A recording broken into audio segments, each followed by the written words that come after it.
Bien, pues muy buenas tardes a todos. La verdad es que es un gusto estar aquí con ustedes en esta Semana del Emprendedor.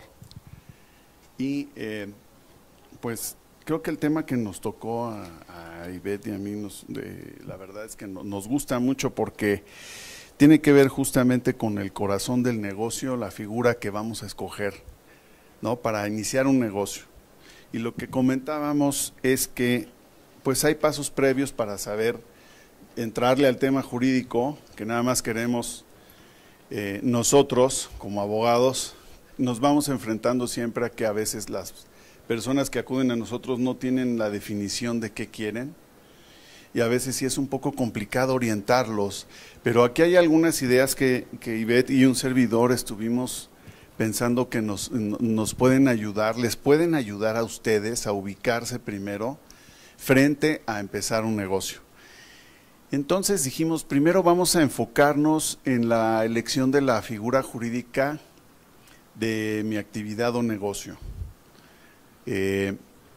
Para un mejor enfoque de esa figura jurídica tenemos que ver, pues, primero qué queremos hacer. Y eso tiene que ver con el giro del negocio. Tal vez ustedes ya hayan escuchado esta palabra, ¿no? El giro del negocio. ¿Cuántos de ustedes están aquí por emprender algún negocio?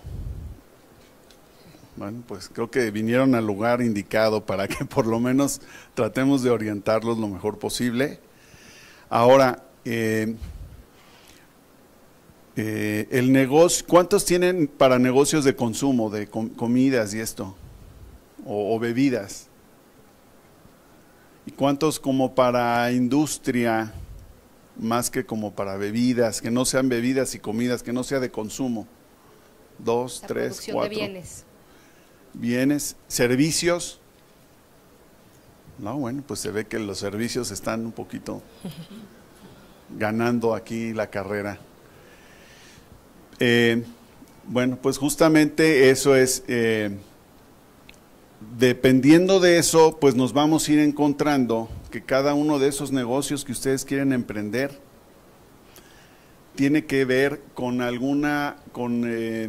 público en general, pero también con algún ente de gobierno, algún departamento de gobierno que sea el que da permisos o que tengan que acercarse para registrarse. Entonces, mucho depende del giro del negocio, a lo que se va a dedicar el negocio, que nosotros veremos hacia dónde nos vamos a ir enfocando y tomar esto muy en cuenta. ¿Quién es mi cliente y a quién está dirigido mi negocio? Aquí pusimos público en general, empresas, gobiernos, clientes internacionales, porque algunos vamos a ser proveedores a lo mejor, ¿no? Y ahí están las empresas a las que nos vamos a dirigir, o al gobierno, ¿no? ¿Cuántos le van a vender a gobierno o piensan vender algo a gobierno? 2, 3, 4. La verdad es que hay bastante variedad, por lo que veo aquí. Gracias. Entonces yo creo que también, bueno, vamos a tratar de englobar y considerar esto que ustedes nos han dicho para poder orientarlos lo mejor posible en esta plática.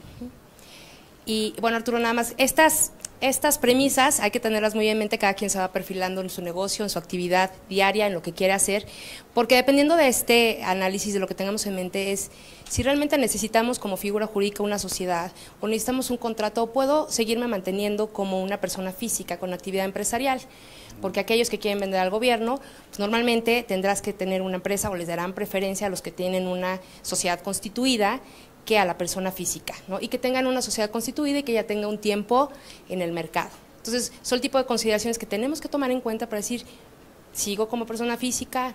¿No sigo? ¿Me asocio? ¿Qué me va a requerir? Mi cliente, tengo que exportar, ¿a quién le voy a vender? Si mi cliente va a ser, como dice Arturo, voy a ser proveedor de alguna empresa grande, a lo mejor también requiere dentro de sus políticas que sea una sociedad más que una persona física. Si es gobierno, pues las bases de la licitación para también empezando por ahí a ver si el giro del negocio está dentro de lo que quieren en la licitación o no. Entonces hay mucho trabajo previo que a veces hay que hacer dependiendo a lo que nos queramos enfocar. A lo mejor a algunos de ustedes no les corresponde, pero a algunos yo creo que sí. Entonces, eso de las bases es bien importante y de una vez adelantamos un poquito los que van a concursar en bases, los tiempos y revisarlas varias veces, las bases hay que hacer un checklist y hay que ir viendo en qué voy cumpliendo y qué me falta, ¿no? Muy bien, ¿qué preguntas esenciales encontramos aquí? Pues si va a haber socios, de entrada actualmente en México no hay la sociedad unimembre, de manera que si es una sociedad va a haber que cuando menos 2 socios tener para poder constituirse y arrancar. ¿Con qué capital cuento? Y si requiero oficina, estoy dado de alta ante Hacienda y de qué manera, ¿no? Fíjense que en el tema de las sociedades, pues algunas, básicamente cuando vas al notario no te va a pedir tampoco que le lleves el dinero, simplemente te va a decir, ok, vamos en un momento dado sabemos que lo puedes tener, ¿cuánto va a ser el capital? Pues mínimo 50,000, por ejemplo, en la sociedad anónima. Entonces el notario agrega esa parte en los estatutos de una sociedad, si es que se va a constituir una sociedad, y tal vez ahorita vamos a adelantar, me adelanté un poquito, pero para que no se nos olvide esta parte. ¿Requiero oficina o no? ¿Estoy dado de alta en Hacienda? Si estoy dado de alta ya, bueno, a lo mejor es un cambio de régimen, a lo mejor estoy nada más dado de alta como persona física con actividad empresarial, a lo mejor puede funcionar, estar así, dependiendo. La gente de servicios, por ahí creo que tienen que explorar esa parte y no complicarse a veces más de la cuenta. Y ver también los requerimientos. Generalmente cuando tomamos este paso es porque ya tenemos el cliente y ya nada más está esperando pues que le envíe algunos datos para darme de alta y a partir de ahí empezar a trabajar. Y para eso generalmente las empresas permiten que sean personas físicas con actividad empresarial. No se cierran todas, ¿no? Habría que ver qué tipo de empresa. Ahora, tengo el domicilio fiscal, es algo también muy importante. Si después ya que lo tengan y cambian de domicilio, hagan el cambio de domicilio fiscal porque Hacienda no perdona. Hay veces que también si no hubo pago de impuestos y luego no hubo ese cambio de domicilio, se ponen así como locos de oigan, ¿cómo es posible? Yo creo que aquí ya puede haber un fraude fiscal o alguna cosa así, cuando es un simple olvido, ¿no? Entonces, cada acto que realicemos ante las autoridades le tenemos que dar un seguimiento de qué hicimos y si tengo que dar un aviso de un cambio. Una vez que nos empezamos a registrar ante el gobierno, siempre veamos en qué acaban los registros o si tengo cosas pendientes que avisar para no tener problemas. Si tenemos una buena organización, tal vez un administrador o un contador, la verdad es que sería buenísimo, ¿no? No sé, Ivette, si tengas aquí en relación a estos puntos algún comentario. La idea para como cerrar este slide, es decir, bueno, tengamos en consideración que pueden estar operando muy bien como una persona física con actividad empresarial y que pueden, no necesitan ser una empresa para darse de alta en Hacienda, para dar de alta a sus empleados en Hacienda, en el Seguro Social, y que pueden operar muy bien así, ¿no? Entonces, esta slide nos lleva necesariamente a la otra, a decir, a ver, ¿qué otras consideraciones necesito? Porque a lo mejor estoy operando muy bien como una persona con actividad empresarial, me funcionó muy bien, pero ¿en qué momento necesito ver si hay que dar el brinco para ir a una sociedad y qué beneficios me puede dar tener una sociedad o no? Y el primer punto, lo primero que yo vería es decir, a ver, fondeo, ¿con cuánto capital tengo? Y si quiero hacer crecer mi negocio, puede ser muy operativo y muy rentable el día de hoy, pero si lo quiero exponenciar, necesito fondeo, necesito financiamiento, necesito socios que me ayuden a llevar esto a otro nivel. Ese sería un muy buen punto a considerar para decir qué vamos a hacer la sociedad y quiénes deben de ser mis socios y para qué quiero socios. Para trabajo, para que me aporten capital, para que me apoyen esfuerzo, para tener un bien común, ¿para qué? ¿No? El otro punto es, bueno, hay que pensar en las empresas familiares, hay muchas sociedades que son empresas familiares que funcionan muy bien, que han funcionado por muchos años. Las primeras empresas públicas en el mundo fueron empresas familiares que las fueron llevando a los siguientes niveles con capital de la familia y con el esfuerzo de la familia como tal, no es descabellado, pero siempre que hay familia, siempre hay que tener muy claro y hay que tener acuerdos muy claros entre la familia para llevar esto al siguiente nivel, ¿no? Y otro punto importante es, bueno, hay contratos o sociedades. A ver, ¿qué nos puede funcionar? A lo mejor no necesariamente necesito ir al nivel de una sociedad y puedo manejarme muy bien con contratos con mis socios, asociados, ¿no? Con alguien con el que quiero participar para hacer crecer este negocio sin tener que llevarlo a la sociedad.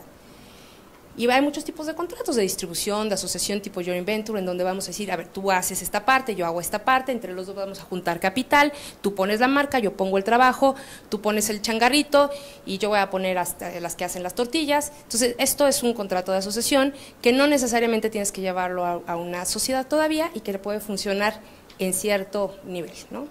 Contratos por comisión, por arrendamiento, a ver, yo te vendo las bolsas y me das una comisión y no necesariamente necesitamos ir a un contrato de sociedad porque la buena en las ventas soy yo y el bueno en las bolsas es Arturo, ¿no? Entonces podemos ahí tener como cierto juego de contratos sin necesariamente ir a las sociedades.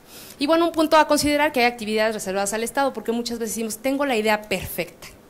Voy a explotar de este pozo agua o voy a hacer esta planta energética. A ver, tenemos que entender que hay algunas actividades reservadas al Estado y siempre que tengamos que hacer algún negocio con esto, pues tener mucho cuidado que haya estas actividades, ¿no? Arturo. Así es. Pues no, creo que bastante completo esa parte. Bueno, tal vez nada más regresarme un poquito a la primera, a una antes. Esta parte del IMSS, asalariados a sueldo, todavía cuando ustedes vayan empezando, puede haber un momento en el que pueden ir con asalariados a sueldo. Ahí les recomiendo que se asistan de un contador, que generalmente ellos llegan a tener una visión más amplia, o administrador, y les pueden decir, mira, yo creo que ya van a entrar 2 o 3 personas, vamos a tener que entrar al registro patronal, porque ahí sí hay un gasto que luego no se puede deducir. El asalariados a sueldo, la verdad es que sí hay muchas cosas que se pueden hacer, que se pueden deducir, sobre todo, bueno, en el primer año ante Hacienda, que uno trata de terminar en pérdidas y no hay problema. Hacienda muchas veces lo que te dice es, ok, estoy hablando más o menos de una SA, una sociedad civil, tienes la posibilidad de no presentar tus declaraciones parciales sino hasta el final, ¿no? Entonces eso es lo que hace Hacienda. El impuesto de todos modos lo vas a pagar, eso si no te lo perdonan, pero te dan como que esa ventaja, ¿no? Entonces ahí sí asesórense de un contador, un fiscalista. El notario probablemente cuando se constituyan, él les puede hacer alguna recomendación. Traten de siempre seguir alguna recomendación de alguien que los pueda guiar, por ejemplo, el notario o un abogado, ¿no? Y fiscalista, sobre todo, ese es el tema que estamos comentando aquí. Y el registro patronal, ese es el que les comento, que ahí sí una vez que hacemos esa parte, estamos dando un paso, pues para el tema del IMSS, el Seguro Social, el Infonavit, y ahí puede haber ya una carga, que esa sí es un gasto para la sociedad o la empresa que están, para la sociedad mercantil que están ustedes constituyendo, ¿no?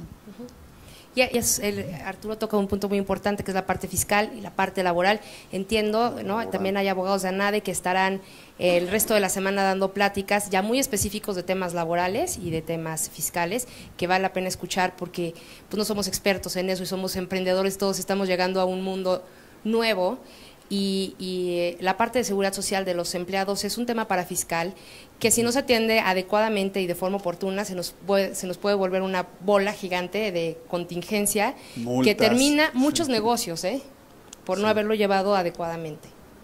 Y multas y sanciones y cosas así. Entonces, más vale antes de empezar a dar esos pasos, primero, ¿cuánto podemos aguantar sin tener que llenarnos de empleados, no? Y ver el momento de dar el giro y entonces ahora sí ya tengo que tener empleados registrados en el IMSS y en el Infonavit. Mientras no lo hagas tampoco hay gran problema, salvo que empiece a tener demasiados y entonces si una visita y olvídate, pues te van a decir, a ver, ¿cómo están pagando impuestos? No, bueno, los tengo por prestación de servicios, están dados de alta en Hacienda y pagan sus impuestos. Esa es una manera tal vez, ¿no? Pero hay que ver cuáles son los factores que tendrían que detonar el que yo empiece a acercarme a la autoridad para obtener ese registro patronal y entonces sí, ahora sí, hacer esos registros de las personas ante el Infonavit y el IMSS, ¿no? Nada más eso. Pues bueno, ahora sí, entrando un poco en materia, es pues hablar un poco de las sociedades. Y voy a empezar, Arturo, si no tienes inconveniente, Sí, en, claro. en este tema que además para mí ahorita es un poco más afín, que es el tema de las sociedades sin fines de lucro. Las sociedades sin fines de lucro son aquellas que, como su nombre lo dice, no persiguen un fin económico preponderante, ¿no? Entonces, estas se rigen por un código civil, no tienen el ánimo de comercializar productos como tales y tener un enriquecimiento, es más bien por ayudar o por tener un fin en común. Y aquí tenemos a las asociaciones civiles, que es la reunión de individuos para realizar un fin común que no tenga carácter preponderantemente económico. Aquí vamos a encontrar la Asociación Mexicana de Pediatría, la Teletón AC, la Fundación Slim AC, ¿no? Aquellas fundaciones o asociaciones de carácter eminentemente civil que lo que hacen es ayudar a otros o simplemente por su congregación, su colegiación, ¿no? Puede haber aquí, está la Barra Mexicana de Abogados AC, está el Colegio de Arquitectos AC, pues estas colegiaciones y finalmente su fin último es o ayudar a algún sector de la población o simplemente congregarse como profesiones para cumplir un fin común, ¿no? Y es importante saber esto porque muchas veces los emprendedores hacen emprendedurismo social y no sabían que en lugar de tener que hacer una SA, podían haber hecho una AC o una SC o una IAP y después quieren, ay, ¿cómo me migro de la sociedad anónima? Porque realmente yo lo que quería era captar fondos del gobierno para ayudar a la gente de Oaxaca a comercializar los rebozos. Ah, bueno, es que no tenías que haber hecho una SA, tenías que haber ido por una organización, una sociedad sin fines de lucro de este corte para poder tener fondeo o privado o del gobierno para poder llevar a cabo tu objeto social, ¿no? Y luego tenemos las sociedades civiles, que los socios se obligan a combinar recursos o esfuerzos para la realización de un fin común de carácter preponderantemente económico, pero que no constituya una especulación comercial. Y aquí tenemos, por ejemplo, a los despachos de contadores, que normalmente son SCs, a los despachos de abogados, que también son SCs. Lo que hacen es, sí tienen, ¿no? un fin preponderantemente económico, pero no comercializan productos, ¿no? Es más bien, es una organización normalmente de servicios en estas. Y las instituciones de asistencia privada que tienen su propia legislación son entidades con personalidad jurídica, patrimonio propio, sin propósitos de lucro, con bienes de propiedad particular que ejecutan actos de asistencia social. Estos actos de asistencia social normalmente los hace el gobierno, ¿no? Los hace el Estado. Pero las IAPs es una figura en donde el gobierno dice, bueno, pues si tú tienes los recursos para hacerlo, ponlos en la mesa y te voy a decir qué actos de asistencia social vas a hacer para que me ayudes en mi función. El tema de las IAPs es que cuando pones tu capital o el patrimonio que pongas en las IAPs, ya no lo puedes recuperar. Ese dinero se queda ahí y el gobierno lo destina para los fines para los que normalmente fue constituida esa institución.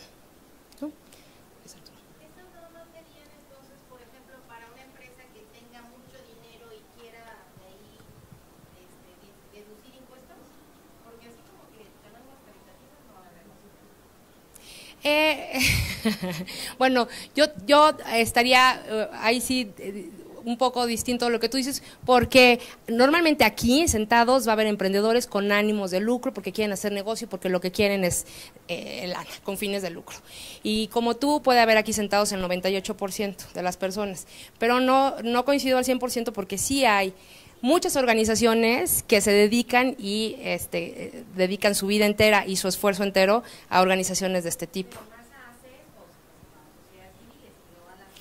Te voy a decir, hay IAPs registradas en el Distrito Federal hay 1,500. Perdón. Yo tengo un laboratorio de psicología y patología que como tal no estoy aquí porque ya me quiero registrar como empresaria, pero en verdad, o sea, yo durante casi 13 años a todos mis pacientes les he dado bueno, bonito y barato, o sea, no gano mucho, pero en verdad es combatir el cáncer.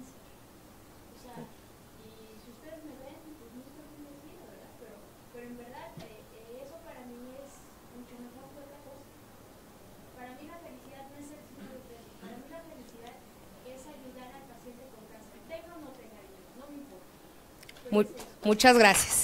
Y coincido contigo, comparto contigo el pensamiento, porque sí habemos muchas personas que podemos dedicar y podemos regresar un poco de lo que recibimos a la sociedad, y lo hacemos. Y existen estas organizaciones, y muchos, ¿no? Muchos tienen, cuando emprenden, esa semilla de quererlo hacer desde el punto de vista social, y por eso lo quisimos plasmar Arturo y yo aquí, porque muchas veces nos hemos topado con que quisieron emprender, lo hicieron de una forma incorrecta, y después, es que tienes que haber empezado por aquí. Tú no quieres lucrar, tú lo que quieres es ayudar.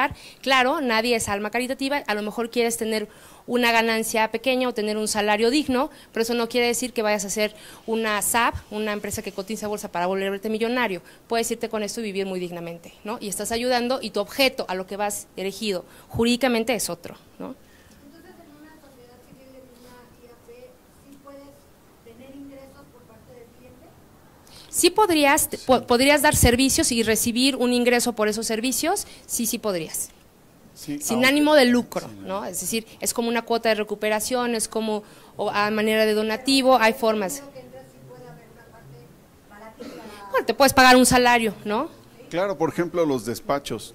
Algunos llegan a ser grandes despachos, trascender fronteras, pero finalmente el inicio va pues como una sociedad civil, en donde el fin preponderantemente es no es un fin preponderantemente económico de especulación mercantil, pero bueno, también por el prestigio, por el nivel se van haciendo de clientes, y eso viene como secundario, no es como la SA, que es donde de plano no me interesa tanto ni quiénes son mis socios ni nada, es que sea una sociedad de capitales, es más que entre el que tenga el capital, que se quiera asociar, y arrancamos el negocio, ¿no?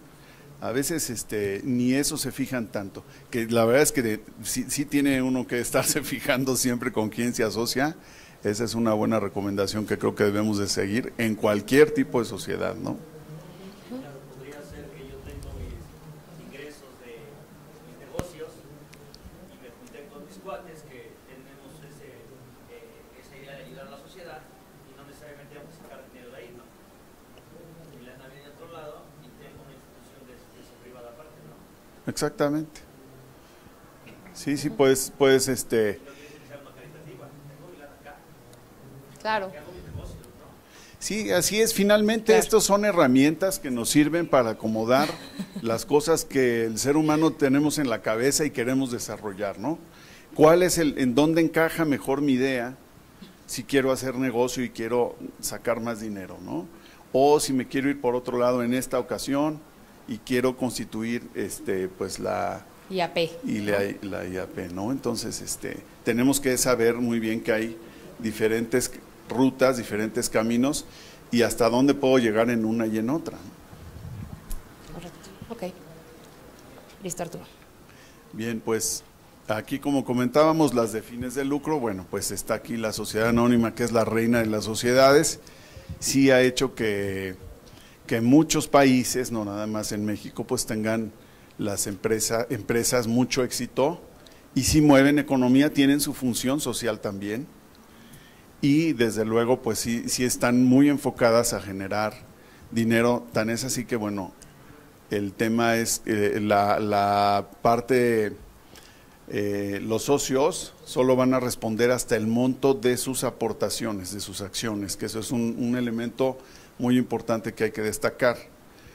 A diferencia, por ejemplo, de la que vimos hace un rato, que era la sociedad civil, en donde el socio va a responder hasta con sus bienes. Entonces, hay que tener cuidado. Uno diría, oye, no, qué bárbaro, esos despachos se están haciendo millonarios, pero cuando hay una demanda por mala práctica o por daños y perjuicios de algún cliente que se quejó y que tenía la razón, llegaron a juicio, y si hay una condena, pues si la sociedad tuvo dinero ahorrado, va a responder ahí, pero si no, se van hasta el monto de la aportación, hasta el monto de los bienes de cada socio.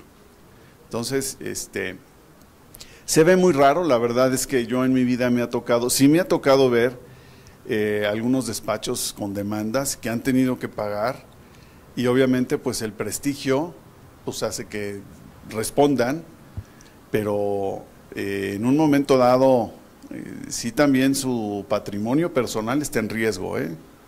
Entonces en la SA no, en la SA si yo tengo 2 socios y el capital mínimo fue de 50,000 pesos, pues llegaré a perder, si yo puse 25, el otro igual va a perder 25, y si el adeudo fue de 1,000,000 de pesos, pues ya nada más se pagaron 50,000, porque ese es hasta el monto de sus aportaciones. Y hasta ahí se acaba la responsabilidad. Entonces, por eso hay que escoger muy bien la sociedad a la cual vamos a escoger para el negocio que queremos, ¿no? Aquí tenemos la...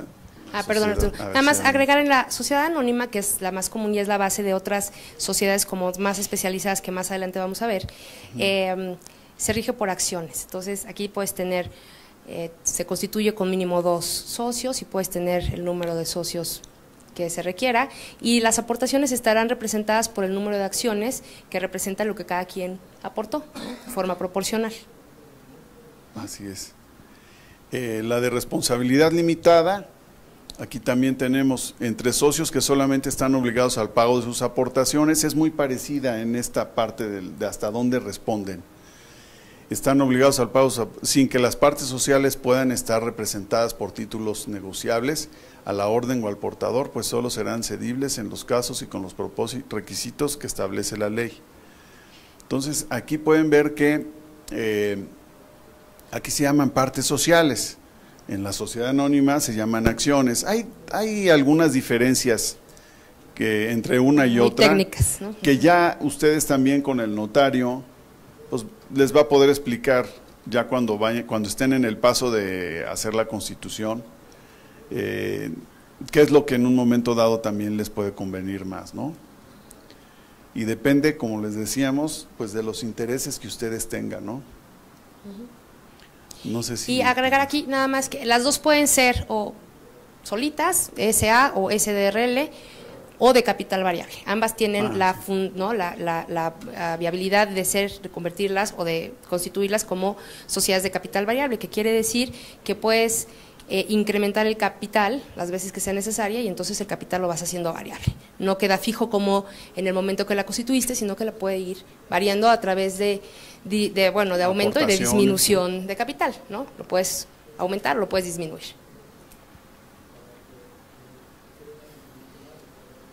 Okay. Bueno, aquí seguimos con las sociedades con fines de lucro. Estas también un poco a lo mejor se nos pasó decir, se nos pasó decirles que, ¿me pones la pantalla grande, porfis?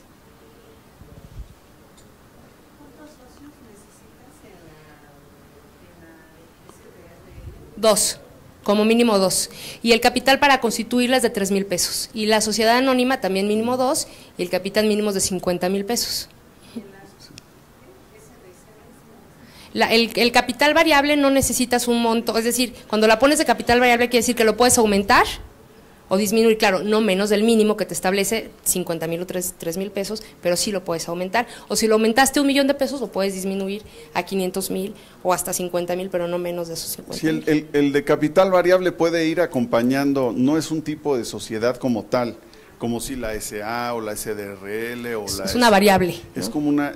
Una variante. Es una variante que se usa, vamos a suponer que por llamarlo de una manera muy sencilla, el apellido, ¿no?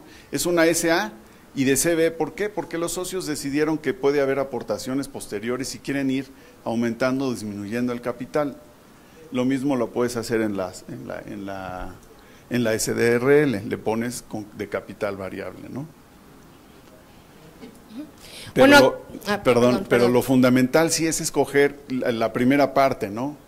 Si es sociedad anónima o SDRL, sociedad de responsabilidad limitada, por decir. Luego, estas dos tipos de sociedades realmente no son muy utilizadas en México, sin embargo existen y puede ser una opción, pero no quisimos obviarlas, quisimos mencionárselas.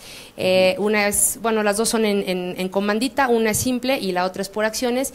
Y básicamente la sociedad en comandita simple es la que existe bajo una razón social, ¿no? Está conformada por mínimo 2 dos socios, y uno de ellos o varios de ellos pueden ser los socios comanditados, que son aquellos que están obligados o que se obligan a responder ilimitadamente, y uno o dos socios comanditarios, que son los que están obligados únicamente al pago de sus aportaciones. Entonces aquí tienes una mezcla, ¿no? Tienes los que se obligan ilimitadamente y los que se obligan nada más a la parte de su aportación. Y en la de comandita por acciones se compone también de uno o varios socios comanditados que responden de manera subsidiaria, ilimitada y solidaria de las obligaciones sociales. Y los comanditarios que únicamente están obligados al pago de sus acciones. Entonces, un poco uno es por acciones y el otro simple. ¿Qué tipo de negocios, servicios, este tipo de sociedades? Realmente no es muy, desde mi punto de vista no es muy utilizada, porque, a ver, ¿qué socio se va a querer obligar ilimitadamente? Cuando tiene Mientras tú, cuando mi socio, tiene la te vas a opción. obligar nada Sí. más hasta mis acciones. Lo podrías utilizar para cualquier. Sí. Para cualquier. Ujú. Luego, de estas surgen, desde mi punto de vista, no sé tú qué pienses, las sociedades más adelante, ¿no? Por ejemplo, la SAPI, que la vamos a ver, en donde dices, bueno, pues es que hay distintos tipos de socios, ¿no? Hay socios que pueden tener acciones, con votos ilimitados, con una flexibilidad de acuerdos que puedes dar entre los socios para poder jalar capital. Yo creo que este tipo de sociedades fueron sus antecesoras, en donde había pues este mix, pero realmente son muy pocas las que se utilizan. Yo no sé cuántas has visto tú, Arturo. Pues creo que una en mi vida. Sí. Pero están en la Pero ley. sí, ya. Ahí están en la ley de sociedades mercantiles, existen y Sí. podría funcionarle a alguien. Entonces, pues aquí está, es en donde pues, tú le entras con todo y yo le entro nada más con mi aportación, ¿no? Así es.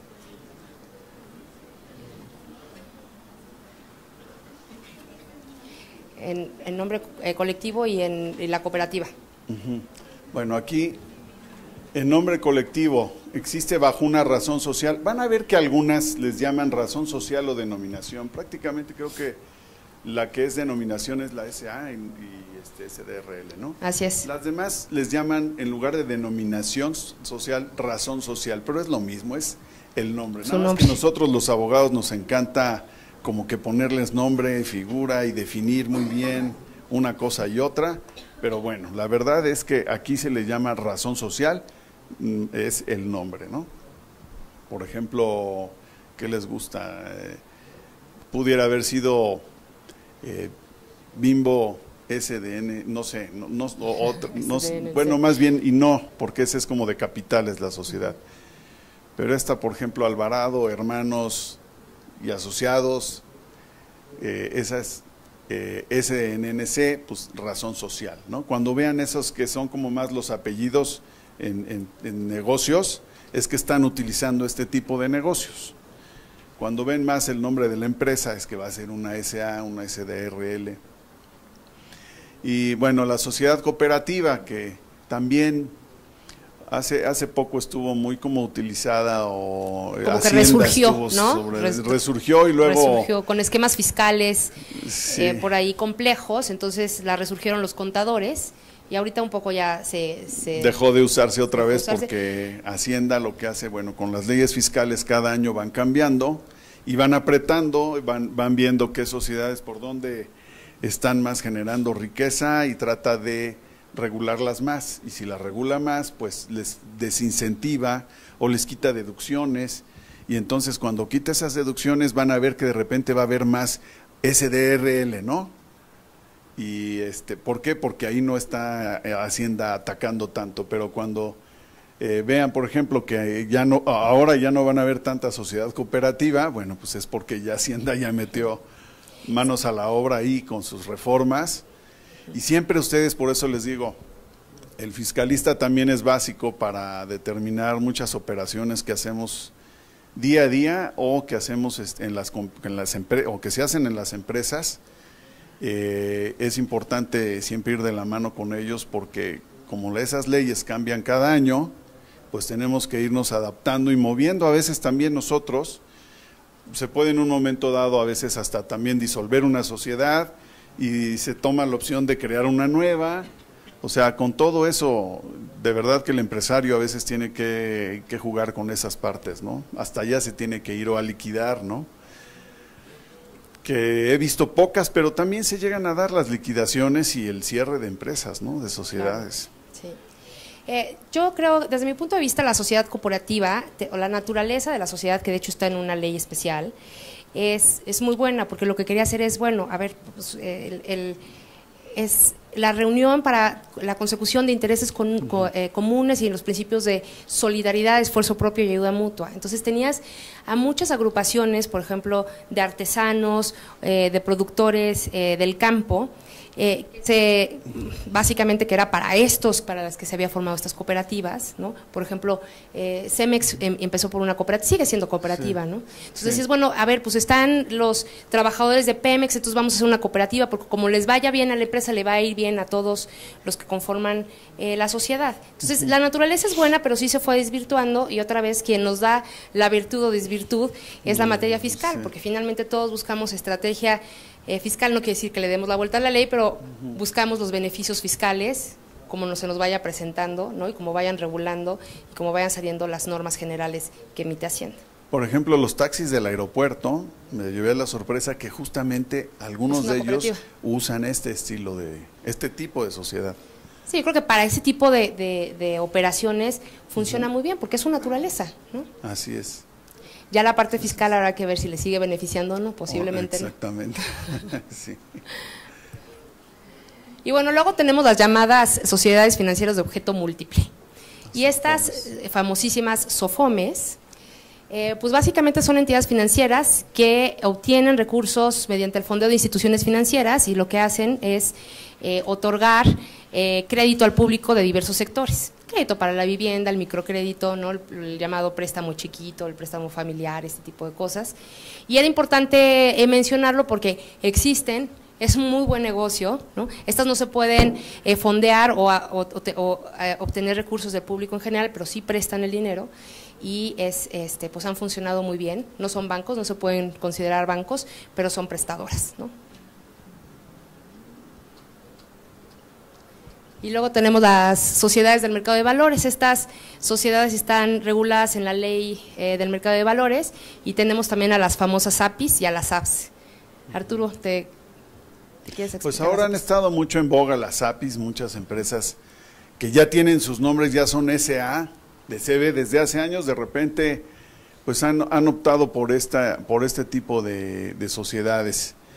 Ahí, bueno, muy especializada, como pueden ver, es la bursátil, pues es que son las que se van a registrar en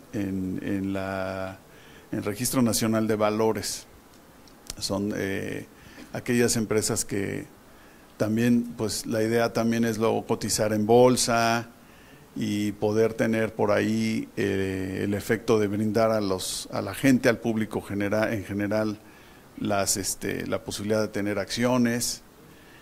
Y bueno, es una manera en que se hacen de capitales para mantener su crecimiento, y un crecimiento masivo o esporádico, ¿no? del público en general. Sí, Yo lo que podría agregar un poquito en las APIs es que, bueno, son como sociedades anónimas, inclusive su regulación básica está en la Ley General de Sociedades Mercantiles, y luego en su parte especial está en la Ley de Mercado de Valores, y básicamente el objeto de las APIs, lo que quiso hacer el legislador, es decir, es una sociedad que tiene mucha flexibilidad para incluir accionistas y para desvincular accionistas. Entonces, de esta forma, una SAPI lo que puede hacer, y lo que ustedes pueden prever con esto, es decir, a ver, yo necesito fondeo, pero necesito accionistas con este perfil, ¿no? Entonces, a lo mejor son los perfiles que necesitan son de fondos de inversión, entonces necesito que alguien me traiga lana, pero no quiero que esté dentro de mi consejo de administración todo el tiempo diciéndome qué tengo que hacer. Es decir, si vas a fondearme, fondéame, y yo decido con algunas acciones de voto limitado. Entonces, lo que permite es que haya inclusión de accionistas con cierta regulación, y que pues ya cumplieron su objeto, a lo mejor ya tuvieron el ingreso que querían, que se vayan y que vengan otros, y que se vayan y que vengan otros. Entonces, estas APIs, ¿mandé? Más o menos. más o menos, porque bueno, finalmente aquí puedes hacer acuerdos con tus socios, de decir, a ver, bueno, pues esta socia me va a traer capital o esta socia me va a traer esto y va a tener cierto derecho en la administración de la sociedad, pero no decisiones sobre a lo mejor hacerla crecer o sobre otros socios, si quiero traer otros socios, que no me impidan esos socios que ya están aquí, que yo traiga más capital, ¿no? Por ejemplo, o cuando, bueno, pues ya no me sirvió, bueno, no es que ya no me sirva este socio, pero ya cumplió su objeto y queremos desvincularlo fácil, pues que haya acuerdos de salida muy fáciles para esos socios y que la sociedad siga creciendo, y no porque un socio ya se vaya, la sociedad, bueno, pues ya hay que liquidarla y hacer otra porque el socio importante ya se fue, no, que se vaya pero viene otro, ¿no? Y estas sociedades SAPIs las puedes convertir en sociedades anónimas de promotora de inversión bursátil, que su finalidad va a ser convertirse en SAPs o sociedades anónimas bursátil, que básicamente lo que hacen es cotizar en bolsa para jalar dinero del público inversionista en general. Las complicaciones de estas dos es que tienen pues una regulación muy estricta en cuanto a gobierno corporativo. Entonces hay que tener muy bien nuestros libros, hay que tener un comisario o hay que tener un comité de auditoría, un comité de prácticas societarias, que es como un paso ya más allá, que ojalá pronto muchos de ustedes estén ahí, ¿no? En sociedades en donde ya den el brinco a la bolsa y puedan jalar capital, suficiente capital, muchísimo capital para hacer crecer su negocio. ¿El riesgo cómo es lo mismo dependiendo del tipo de inversionistas que o la el riesgo de esta, bueno, como son sociedades anónimas, si tú te refieres a la responsabilidad, va a ser limitada en ambos casos. Al monto de las acciones. Al monto o de las acciones, el aportaciones. capital aportado de cada uno de los socios.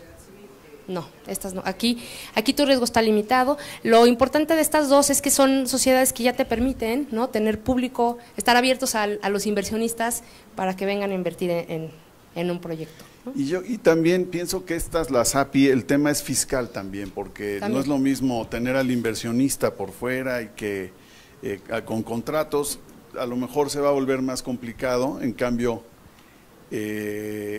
entra la sociedad y la sociedad pues tiene las ventajas de que al menos estás pudiendo hacer deducciones, que eso es lo importante. Hay todo un capítulo ahí, cuando tengan oportunidad de entrar a la ley del impuesto sobre la renta, que habla de las deducciones en general, por ahí del artículo 25 en adelante, y ahí establece todas las reglas que hay para deducir, cuándo puedes deducir, cuándo no, qué tipo de empresas. Entonces, sí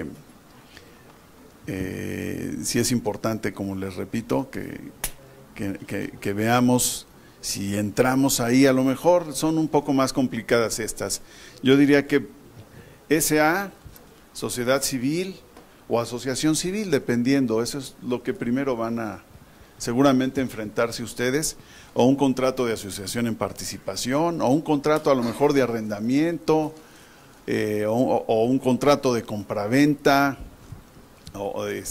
y sobre todo también ver los permisos ante las autoridades, ¿no?, del negocio que van a emprender. Pues que mira, justo llegamos a este slide. Justo llegamos a este slide, sí. Pues básicamente este slide, lo que Arturo y yo queríamos mostrarles es que siempre que tengan, ¿no?, siempre que vayan a emprender una nueva sociedad o un nuevo negocio o algo, tenemos que tener muy claros quiénes son nuestros actores en torno. Y para eso, bueno, y ya lo mencionó Arturo, un aliado muy bueno y además alguien con el que vamos a recurrir va a ser el notario o corredor, porque finalmente con él tenemos que llevar la escritura constitutiva de la sociedad que querramos, ¿no? El corredor tiene la misma función y es alguien que nos puede orientar, es abogado y es alguien que nos puede orientar muy bien en, pues tengo este socio, ¿qué hago con esto? Si pongo la administración, que sea un administrador único, que sea un consejo de administración, este tipo de cosas ya muy particulares para cada sociedad y para cada uno de ustedes, porque la sociedad es un traje a la medida, quien les dará el apoyo es 100% el notario, ¿no? Así es. Por ejemplo, déjenme decirles mi caso. Mi hermano es contador y está conmigo en el despacho, y él siempre me ha dicho, mira, yo te ayudo ahorita como contador, pues porque estamos empezando el despacho, gracias a Dios ahí vamos muy bien, pero él me ha dicho, inclusive, y eso se los paso al costo a ustedes, el tema es que el tesorero también debe ser otra persona diferente del contador, para que haya esa segregación de funciones. Segregación de funciones que no muy haya conflicto sana de interés. y muy sano, porque pues si no, según me dice mi hermano, no va a faltar siempre el que se quiere despachar con la cuchara grande y eso no es bueno. Entonces siempre tener esa visión de que en cuanto puedan en su negocio tener a un tesorero diferente de su contador, háganlo para que haya esa transparencia hacia ustedes y automáticamente se va a controlar solita la sociedad, ¿no? Porque pues nadie va a hacer algo que se va a dar cuenta el otro, ¿no? De si hay algún mal manejo. Y bueno, luego está la Secretaría de Hacienda y Crédito Público, que ya lo mencionó mucho Arturo y que es súper relevante porque otra vez, ¿no? Hay que estar muy bien, como estaban los anuncios antes que se llamaba, hay que estar bien con Lola, ¿no? ¿Cómo se llama? Con Lolita. Con sí. Lolita. Y sí, hay que estar bien porque los consejos de no, bueno, no pagues ahorita y después, mira, ya llegó un requerimiento y dale carpetazo, cajonazo, es lo peor que podemos hacer. Hay que atenderlos de forma inmediata, en los tiempos que se nos está indicando cuando llega un requerimiento. Es lo más importante y lo más sano para nuestro negocio. Así es. Y crédito público. O SAT, O SAT. también, que es el brazo, ¿no? Y por ejemplo, COFEPRIS, todos los que iban para alimentos y bebidas, ¿se acuerdan? Generalmente hay que estar cumpliendo con una serie de normativas y reglas generales y normativas que Sí, de que se entrada, tienen que por ejemplo, cumplir. ¿no? Cuando abres tu negocio, si es de alimentos y bebidas, o de belleza, o de salud, o algo, tienes que dar un aviso de apertura a COFEPRIS de que estás operando algo que está regulado por la Secretaría de Salud. Desde un salón de belleza, un spa, la tortería, lonchería, juguería, todo esto se tiene que dar un certificado de aviso de operación a COFEPRIS. Mucho más si estás haciendo a lo mejor alguna venta ya de medicamento o distribución de medicamentos, si lo estás importando, todo esto tenemos que tiene que estar registrado. ¿Despacho de qué? ¿Consultores? ¿De contabilidad? Mira, si tienes un… bueno, no sé tú qué opinas, pero Sí. si tienes un negocio que está abierto al público en general, nada más tienes que dar un aviso a la secretaría, a la delegación, un aviso de operación diciendo el giro que estás haciendo, ¿no? Así es. Nada más. Desde mi punto de vista. Así es. Si rebasa ciertos metros cuadrados, es decir, a ver, pues tú voy a tener una consultoría, pero está, ¿no? De 600 metros cuadrados, posiblemente tengas que tener un programa de protección civil registrado y todo este tema, ¿no? O sea, dependiendo también el tamaño del giro, se van agravando las obligaciones. Si tu negocio es a lo mejor un taller mecánico o a lo mejor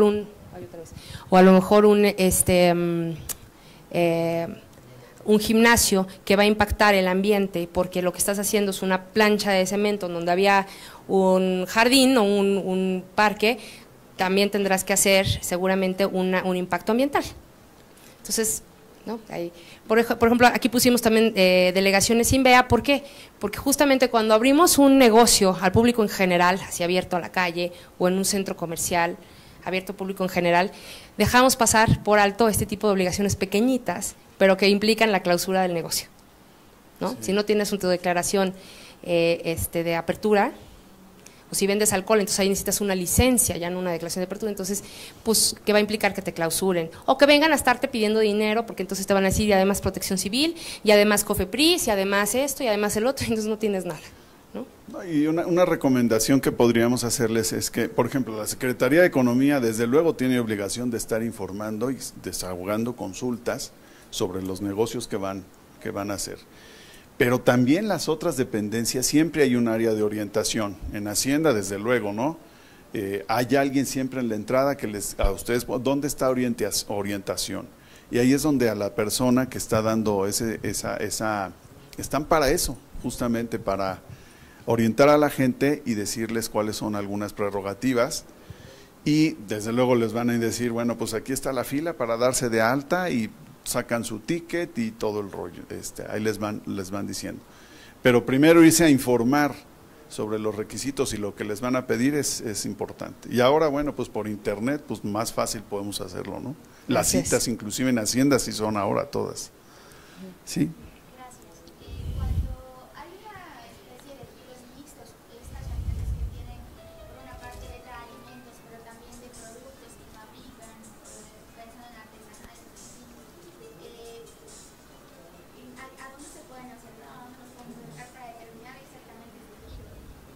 Porque mira, en tu sociedad puedes tener distintos giros, nada más que los tienes que tener en tu objeto social muy claramente identificados.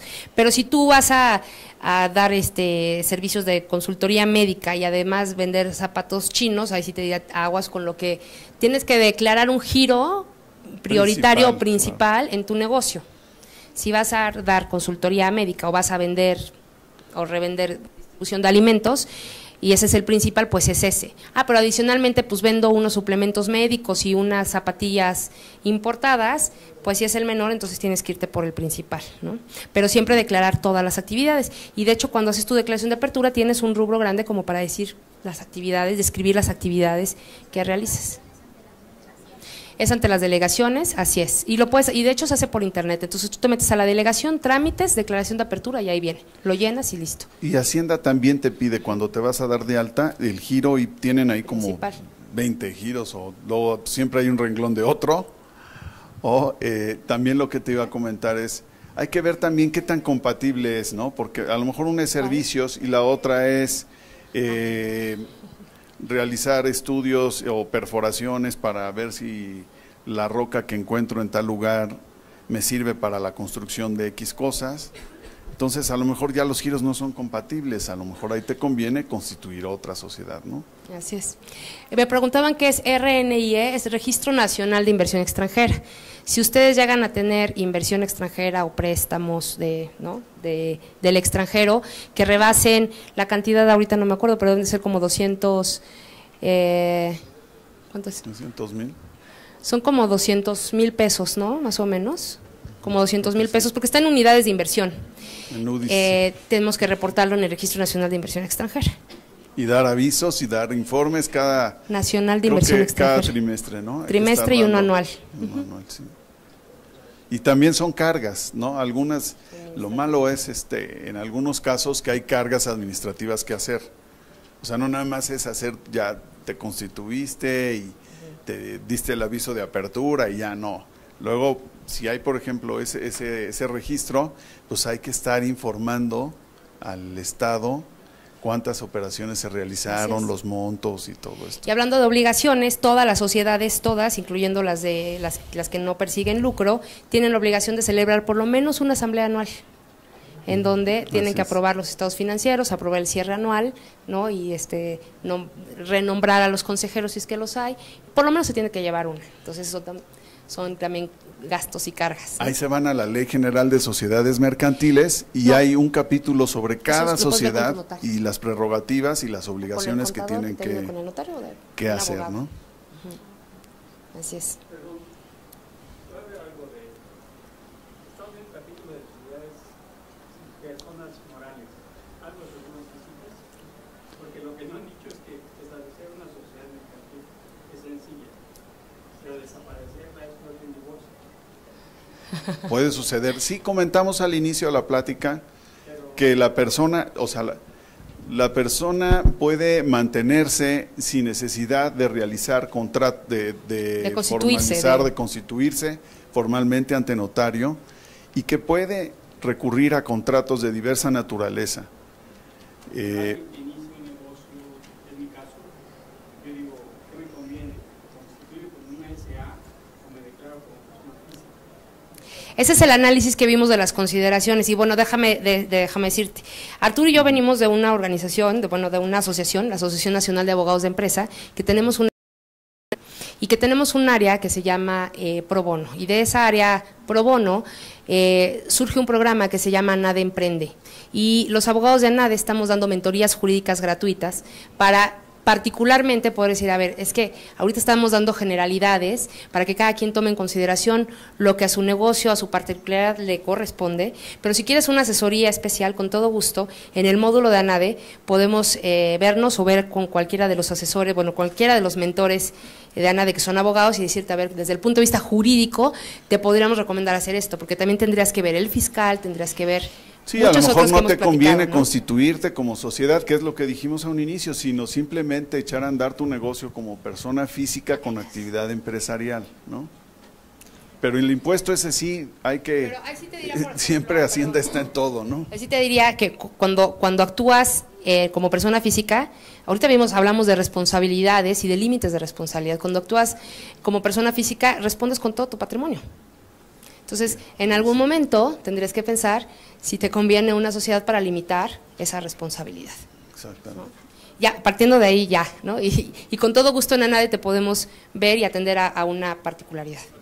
Acá tenemos otra. La pregunta entonces sería, Sí. Ahorita te digo, bajando. lo mejor que puede Ahorita te hacer un digo. emprendedor, un empresario, es llegar un día a hacer ese ACB. Eso sería lo mejor porque Es lo más común, no quiere decir que sea lo mejor. La SA, como bien vimos, tiene un límite de responsabilidad con la aportación de tus acciones, ¿no? No quiere decir que sea lo mejor porque depende, a lo mejor tú lo que necesitas es una SAPI, porque lo que quieres es estar abierto al público inversionista para captar lana más rápido y más fácil. sí, pero lo que voy es que, o sea, como persona física tienes límites. No, como persona física, si tú le vendes algo, supongamos que le vendes al gobierno, que normalmente le venden personas morales, pero si tú le vendes a alguien, tú respondes con todo tu patrimonio, porque tú estás firmando como Jorge Estrada. Entonces tú eres Jorge Estrada y tú respondes con tu patrimonio. Si tu casa está en nombre de Jorge Estrada. Si lo que quieres si en algún momento… Va a ser un síntoma de que a lo mejor llegaste a un nivel de muchas ventas, pero no quiere decir que sea lo que tú persigues, ¿no? Así es. Lo puedes conseguir con una SDRL de CB, por ejemplo. También. También genera riqueza. Ya que- Yo te digo, bajando las escaleras a los ecosistemas, del lado derecho, ahí está el stand, dice ANADE. A ver, ¿De qué? Gracias. de nada. Gracias.